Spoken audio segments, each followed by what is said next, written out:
This election is the most important election in the history of the United States. I've been saying it for over a year now. We have to do this right, and we have to get both sides together.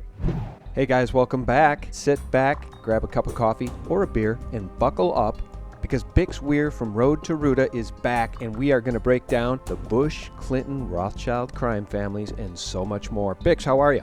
Hey, I'm good. It's kind of hard to do the beer at 9 o'clock in the morning, though. Well, yeah, as we record this, I have a cup of coffee, but I would suspect that many of our listeners take a break at night and sit back, settle in, and listen to some Bix. And that's a good time to have a beer, right? Well, I've been known to, crack a beer at 9 o'clock on certain occasions, so what do you do? Yeah, crack a beer, sit back and relax, guys, because this is going to be a good one. And Bix, I want to start with a truth bomb coming from the Saudis. Of course, I wrote about this just the other night at SGT Report. The Saudis have turned on the neocons. The U.S., they say, blew up the World Trade Center to create the war on terror. You guys can read that over at sgtreport.com. But Bix, we've been waiting a long time for this, 5,368 days to be exact. It's been 14 years, 8 months, and 12 days since the neocon Zionist monsters in the United States, along with their partners in crime, the Saudis and the Israeli Mossad, orchestrated the 9/11 false flag operation. And I now want to tie in that event with the Clintons and the Rothschilds. Are you ready? Yeah, let's do it. All right. Do you remember that famous soundbite from Bill Clinton in which he was heckled in Minneapolis by some 9/11 truthers who said 9/11 was an inside job? And his response was, "An inside job? How dare you? How dare you?" You remember that, Bix? I do, and luckily even Bill Clinton is being exposed for the unbelievable evil guy that he is. Well, he sure is, and I don't think you or any of our listeners would deny the fact that the Rockefeller-Rothschild cabal is in large part running the globe. Would you agree or disagree with that? I agree, but I do believe that we are fighting them and we are going to take it back, and I think we are winning that battle. I just did an interview with Harley Schlanger the other day in which Harley and I were talking about the 28 pages implicating the Saudis, but of course never mentioning the Mossad or Israeli involvement in 9/11. And Harley said the problem with throwing anyone under the bus, like the Saudis in this case, is that when you throw someone under the bus, you always face the possibility that they'll come out and tell the truth. Now, I don't know if that'll happen, but as you know, the other part of this that's crucial is that we're talking about continuing policy. The Saudis and Israelis are totally joined at the hip. And at that point, we were taken for another round of questioning, this time related to our allegedly being members of Mossad. The fact of the matter is, we are coming from a country that experiences terror daily. Our purpose was to document the event. And now we see the Saudis, through their media, their government-controlled media and press, saying the United States orchestrated 9/11 to spark the war on terror. So here's the tie-in to the Clintons and why it's so important. Hillary Clinton is running for president, and as you say, the bad guys want her in the office. And the Rothschilds just held a $100,000 per head fundraiser for Hillary Clinton. Could there be a better example of oligarchs than the Clintons, the Bushes, and their puppet masters, the Rothschilds? Well, this is the big dilemma that lies directly ahead of us. Now, we know we're going to go through a banking crash. Who do we want? We're going to have to turn to our government. That's my final conclusion is, yeah, everybody wants to be free, but when this system is taken down, it leaves us with nothing.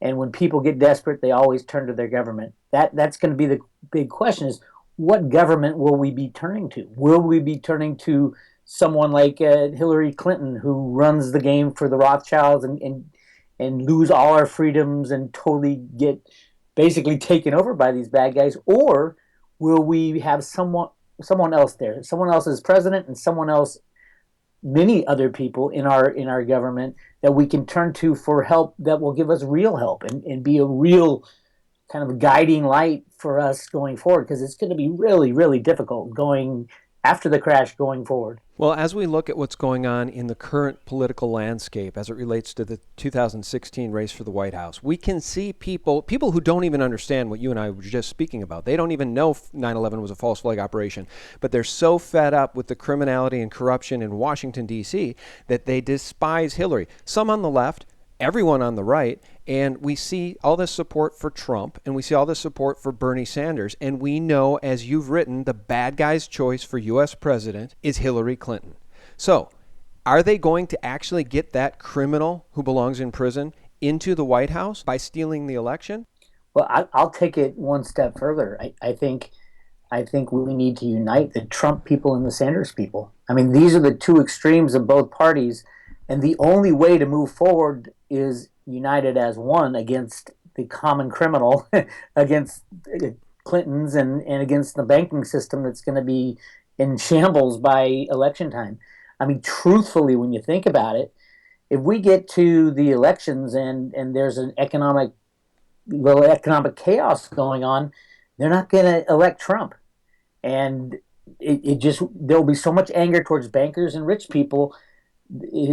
I would say it's not even Clinton either. I think it would be Bernie Sanders. Now, on the flip side, you have Venezuela. That is a great example of what happens when the more extreme part of Bernie's policies get implemented. We are not a country. We're not a socialist country. And we're not even a democracy. We're a republic where the individual rights are supposed to be more overpowering than the right of the majority. I've been screaming this for so long. We have to come together, or you're going to see the other side of the equation in complete revolution. If Trump gets in, you can see more than half the country going into revolution mode. If Sanders gets in, it's the same thing. We have to bring these guys together so that they run on the same ticket. Trump in charge of negotiating contracts and getting the economy going, and Sanders in charge of taking care of the people and reallocating money and making sure that the little people are spoken for. So yes, it's so important. This election is the most important election in the history of the United States. I've been saying it for over a year now. We have to do this right, and we have to get both sides together. When Ron Paul was running for president and he had more support from active military than all of the other Republican candidates combined, and of course, we were huge supporters here and did multiple videos about Ron Paul, met him in person on 2 occasions here. We spoke a lot about the fact that the establishment was stealing the election from Ron Paul, but the people weren't paying attention. The populace of the United States wasn't paying attention. They didn't really care. They weren't watching Ron Paul. Just those of us who were in tune with trying to save the nation, criminality and things of that nature, we were watching it. But most of that theft and criminality by the GOP was lost on the public at large. But this time, people are paying attention, Bix, and I think that's the sea change. And the other sea change is world leaders know what happened on 9/11. Do you think for a minute Putin doesn't know exactly what happened on 9/11, given his intelligence, given the fact that now the Saudis themselves are pointing the finger at the United States?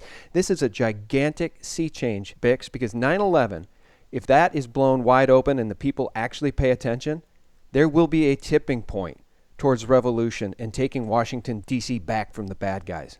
I agree 100%. And from my Road to Ruta work, if you go back into the Federal Reserve Bank of Boston documents, the Road to Ruta is all about this comic that came out in 1981. They redid it in 2007, and it was exactly the same. They just updated it except for one thing. In the 1981 version, Ruta was writing economic formulas in the sand. In the 2007 version, all those formulas are gone, and all is written in the sand is 11 plus 9 with the Islamic crescent in it. It is my contention that the 9/11 event, which obviously was not 19 hijackers, but it's my contention that that is what turned the good guys against the bad guys and is going to force the bad guys out of the United States and out of world domination that they have right now.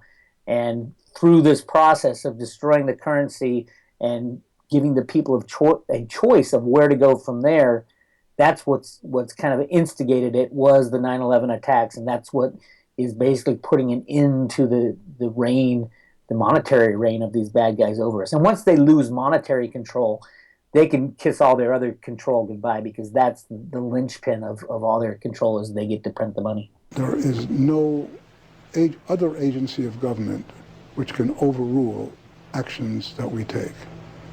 Well, I'm just stunned by this news that the Saudis are now openly pointing the finger at the United States. Of course, they're not yet mentioning Israel, but we have the goods on these people. And just a few of the smoking guns of their heinous crimes on 9/11 include the freefall collapse of World Trade Center Building 7, the statistical impossibility of the BBC reporting about that collapse 25 minutes too early, and lucky Larry Silverstein's multi-billion-dollar insurance payout for acts of terror against those buildings that he got that policy just a few months before 9/11. The litany of evidence of the New World Order's dastardly deeds on 9/11 has been documented, cataloged, and readied for trials, and the true culprits have been identified. All we need now are the trials, Bix, and that's why I started the conversation this way. The Clintons and the Bushes are knee-deep in 9/11. How dare you? And the fact that Clinton had the audacity to say, "How dare you?" when he knows exactly what happened on 9/11 speaks to his soullessness and his epic level of criminality. And his wife is even worse. The good thing about the Clinton family is that it's not only 9/11. We can nail them on, there's 100 different crimes that they've committed, even openly admitted to all the email problems. I mean, even that holds a huge penalty. I mean, Hillary, just on the evidence we have from the emails, and I'm not talking about all the conspiracy stuff, which I believe is absolutely true, and there's plenty of fact to back that up. But just the destroying the emails when you're Secretary of State, completely against the law, and she should be tried for treason. I mean, that's how serious this offense is, and it's openly discussed. And she says, I don't know anything about it, but there's proof up and down the line. So yeah, pick your poison with the Clintons and the Bushes, and you can just go back to so many people. And I do think we're getting to a point where we will have open and honest discussion and trials about what happened in the past. But to get there, it's going to take the crash of the banking system, which I think is on tap for this summer, at the latest this fall, which is when I think the bad guys want it, the good guys want it to happen earlier. Well, I want to ask you about the 1988 cover of The Economist magazine. Of course, that's a Rothschild publication. But before I do that, I want to talk about the good news, which is these people are scared to death that if Donald Trump gets into the White House, he might actually have a Department of Justice that will enforce the law. He might actually have a State Department that does not engage in criminality. Now, you know that the State Department just announced recently that they can't find any of the emails. They lost all of the emails relating to Hillary and her IT guy who helped set up her private server, and he was over there for 4 years. All those emails have, quote-unquote, vanished. And at the Department of Justice, we see them refusing to indict Hillary Clinton for her crimes. Now, imagine if somebody got into the White House like Donald Trump, who would just allow those agencies to do their job and to enforce the rule of law. We might see these criminals be tried for their crimes against America, the Constitution, and humanity. And I can't think of anything better or more buoying to our human spirit than to watch these people be tried for their crimes. I agree 100%, and I think that's where we're headed. Well, you're not alone, because V, the Guerrilla Economist, our mutual friend, he's a cup half full guy, and he just recounted recently in one of his podcasts the list of miserable fails that the New World Order has experienced just over the past decade. And now at the top of the list is that 9/11 is in the wide open. I mean, even Americans who are sheeple people, Bix, who believe the official story hook, line, and sinker, they have no excuse now. I'm really happy that you especially, because I went back to our 2011, January 2011, our first interview, and you were saying, yeah, nobody thinks the bad guys will ever be taken out. And I was like, no, they will be. And so I'm heartened to hear that you can see and you see these guys being destroyed and not succeeding at everything they do. And now, luckily, it's more obvious than it was 5 years ago. Yeah. All right. Well, good. I mean, we're both seeing some good news here, and I want to ask you now about the Rothschilds again in their Economist magazine. You've done a lot of research into the 2014, 2015, and the most recent cover of the Economist magazine. Of course, I cite constantly the 1988 cover of the Economist magazine with the phoenix rising from a burning pile of ashes of fiat and a gold medallion around its neck saying 2018 with the cover saying, get ready for a world currency. The Rothschilds 30 years ago predicted that the U.S. dollar would then collapse by 2018 and the world would be ushered into a world currency ostensibly under their control. Do you think they're on track for that still? I think they're behind. And even if they were on track, do you think they'll get away with it? I think they are on track for their plan. I mean, their plans are, from what my contacts have told me, their plans are set in stone, and there's specific timing for everything, and it's all exactly executed. And their plan is to crash the system this fall, and then have a year and a half of hell to make us be begging for the government to take care of us and to return or to go to a gold standard controlled by them. That's the key. Is gold is a world's reserve currency. That it always has been. The key is who controls the gold. And interesting in that 1988 cover, if you look at the coin, it has a zero with a line through it. It doesn't have a euro on it or a US dollar symbol. It has a zero with a line through it, which I take as representing no one controlling a gold standard by 2018 when they want to put it in. But yeah, that's their plan. My take is we are going to be turning to our government. There is no doubt about it. The amount of chaos that is directly ahead of us, that's our only choice, would be to turn to our government. Otherwise, everything falls apart and we're in a Mad Max world. The big thing, our only hope is to get a government that is sound and honest and follows the Constitution.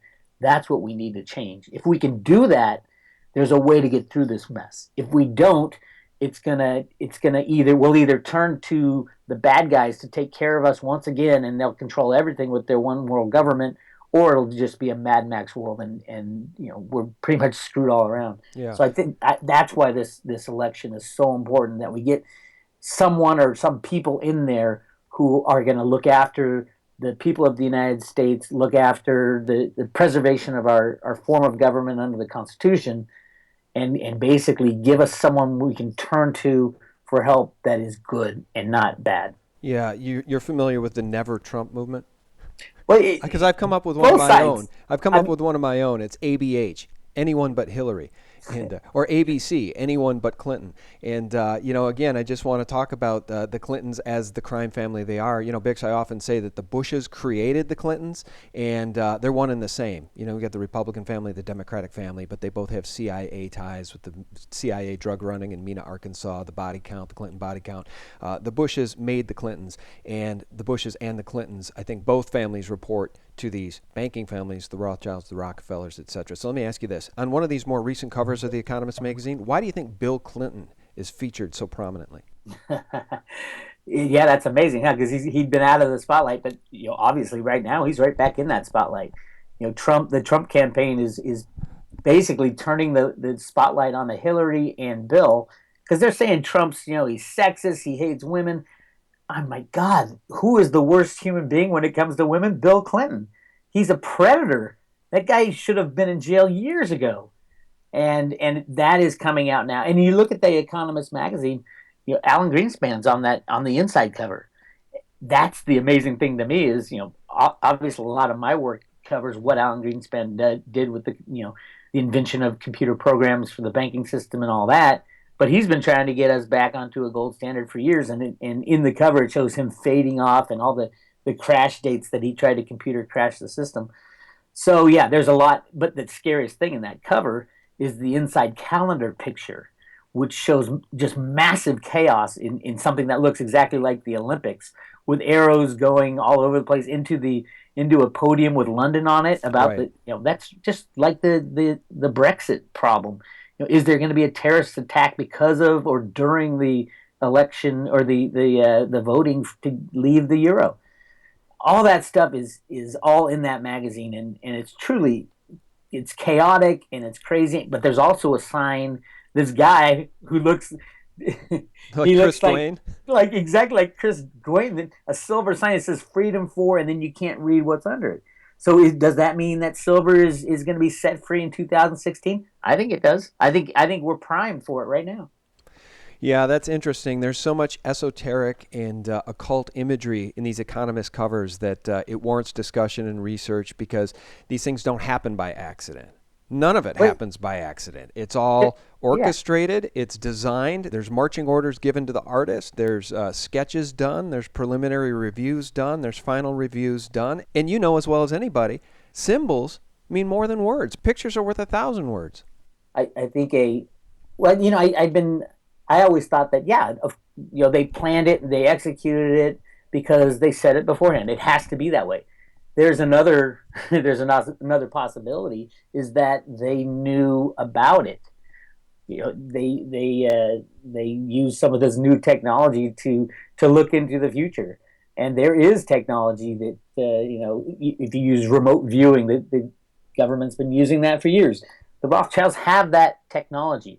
They can use, if they have the right people and they've been trained properly, they can use it to see into the future. And maybe the economist stuff is more their look into the future and say this is going to happen, and then either making it happen themselves or being there to view it and to benefit off it, to place the right bets on 9/11 against the planes crashing, or things like that. That's also a possibility. Either way, it's clear that they have foreknowledge of these events, these huge events that happen. But it's interesting is whether or not they are executing them, or whether or not they, obviously, these are executed by certain people. But is it the Rothschilds, or are they just benefiting off the ability to see into the future through this new technology? Yeah. Isn't it funny that so many people we know, just in the world at large, the population in general, the majority, the vast majority, really live in this world day to day as children? I mean, they haven't evolved into actual, real formed adults that use critical thinking because they don't know any of this history about which we're speaking. They don't know that the Rothschilds cornered the Bank of England and enriched themselves. They don't know that the Rothschilds were loaning money to kings and to governments to wage war. They don't know the history of the formation of the Federal Reserve and the private banking families behind it. And I've said this before. I always laugh, and so do you, at the Forbes richest people list, which contains guys like Bill Gates, Carlos Slim, and Warren Buffett, all of whom have made their fortunes in one lifetime. These multi-generational banking families that control printing presses have amassed their unimaginable wealth in the trillions of dollars over multiple generations, Bix, and most people have no idea. I agree. But what scares me more, and we've done our best to expose all of this over the past 10 years, right? What scares me more is that not only do they not know of the past, they're not prepared for the future. Right. We are not prepared to leave the nanny state. I write about this in my new book, is that, yeah, it's great to take out the bad guys, but can we take care of ourselves without them there? That's the thing that really freaks me out these days, because we won't have the infrastructure. We won't have the safety net of Social Security and Medicare and Medicaid and all that. We will have to take care of ourselves. Can we do it? Are we really ready to? Yes, our controllers are horrible people and they do dastardly things, but they still make the system run that we have relied upon.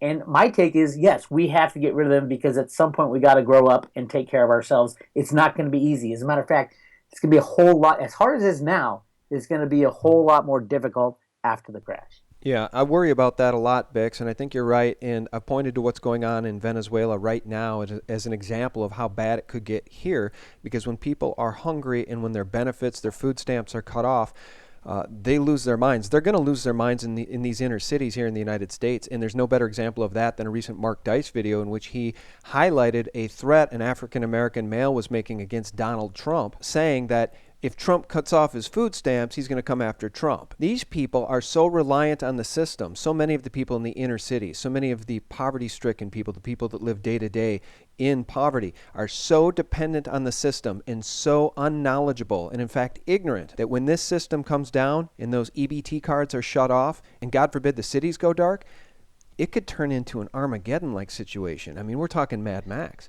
I hate to tell you, it isn't those people that I'm worried about. Everybody is dependent on the system. I mean, they're used to fighting and scraping it out for a living and to feed themselves, either EBT cards or stealing and robbing. What about the everybody else who isn't used to that? When their checking account, savings account, and Visa cards are gone, those are the people who are most vulnerable, because they have no experience. They have experience in the system. As long as the system works, everything's fine and they don't have to learn skills. They don't have to grow their own food. They don't have to learn how to rob, cheat, and steal for money. The lower class people, they do have to. They've been working on their survival skills a whole lot more than the middle class and the rich. But remember, all this is going to go. So where is the skill set? We live in a nanny state. There's no doubt about it. But when you take that away, that's what I'm most afraid of. And the only way out of that, we're going to turn to our government. If we have the right government that helps us through this, there's a possibility we can get through it. If we have the wrong government that says, okay, I'm taking all your rights away and we're going to turn it into a one world government with a one world currency, then we're pretty much screwed all around. So there's a very small, remote possibility that we can get through this and end up in a better place. But that has totally to do with getting a government in place that's going to take care of us, because everybody's going to be turning to the government. Well, I definitely think it constitutes us getting a government in place that is honorable and will follow the rule of law, as opposed to one that is tyrannical and puppets to the oligarchs, the global oligarchs, the Soroses, the Rothschilds, the Rockefellers. And the reason I say that is because the Chinese, the Russians, and the rest of this world don't want to see this country spiral into chaos with a criminal government in charge when this country has so many nuclear weapons and is constantly frothing at the mouth to go to new wars. Here's the problem, and it's an obvious one. If Trump gets in and we're in trouble, you're going to see a revolution overnight. People are so left. I mean, the Bernie Sanders are adamant that if Trump gets in, they're going nuclear. I mean, literally. And I truthfully, I don't blame them.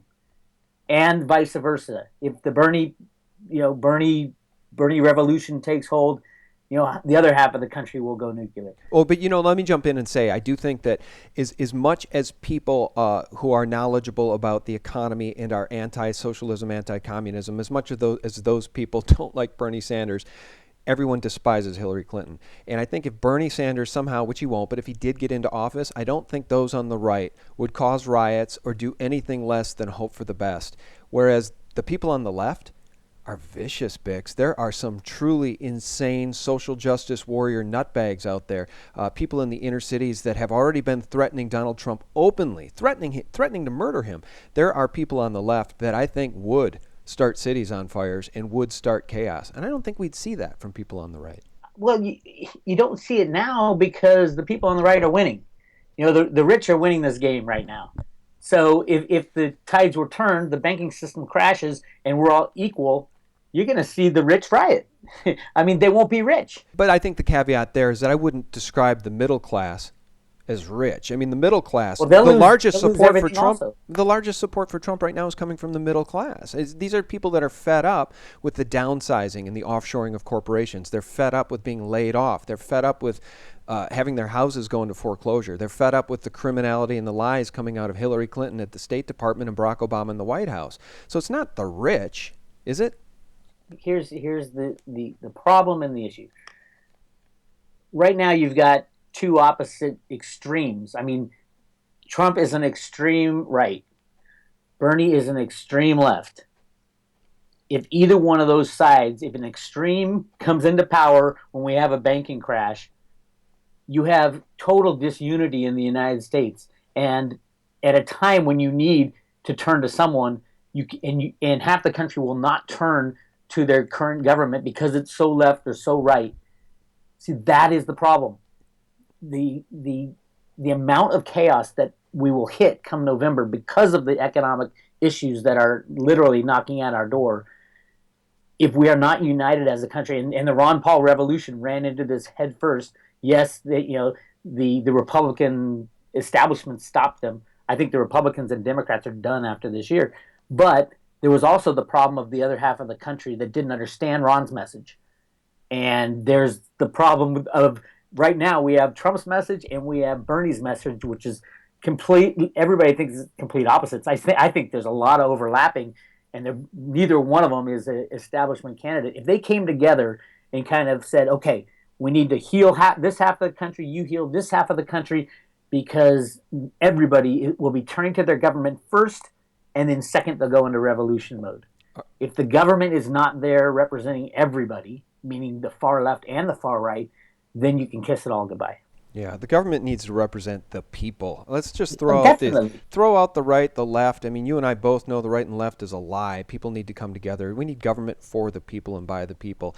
You and I agree on that, and that's the bottom line. And the last thing I want to ask you before we lose you here is I want to talk about the good guys.